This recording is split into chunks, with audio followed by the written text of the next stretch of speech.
E ora parliamo di libri e di iniziative editoriali. Nella rubrica Lo scaffale di Carlo De Cesare, ospite Napoli Amore. Vediamo di cosa si tratta.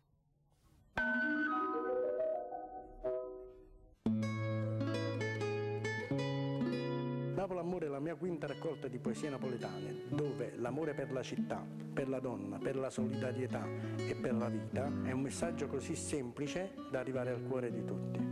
La poesia può essere anche urlo, anche rabbia.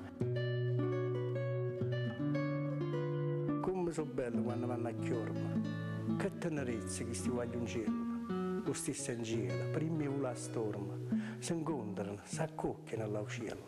Non volano, si pigliano per mano, si sciogliono, si tornano a pigliare.